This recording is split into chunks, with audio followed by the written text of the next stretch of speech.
আসসালামু আলাইকুম ওরহমতুল্লাহি ওবরাকাতুহু। কেমন আছেন দিনী ভাই বোন?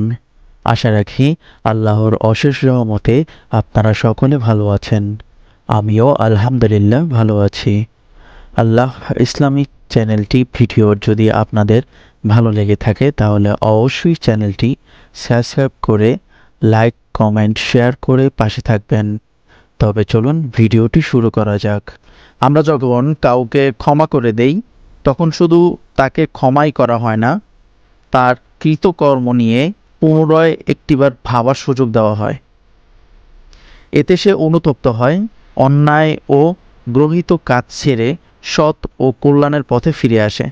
আর এটাই হচ্ছে ইসলামের প্রত্যাশা। ইসলাম চায় মানুষ সকল প্রকার অন্যায় কাজ বন্ধ করে দিক, সমাজে ন্যায় ইনসাফ প্রতিষ্ঠিত হোক। নবীজি করিম সাল্লাল্লাহু আলাইহি সাল্লাম একবার সাহাবীদেরকে জিজ্ঞাসা করলেন, তোমাদের মধ্যে কাকে তোমরা অধিক শক্তিশালী মনে করো? তারা উত্তর দিলেন, যে ব্যক্তি কুস্তিতে অন্যকে হারিয়ে দিতে পারে।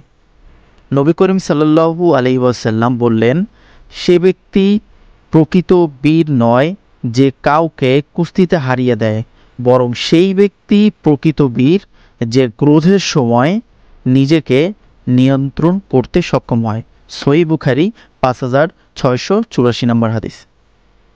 তাই রাসূল সাল্লাল্লাহু আলাইহি ওয়াসাল্লাম সাহাবীদের সব সময় রাগ সংবরণের নিশ্চয়তা করতেন।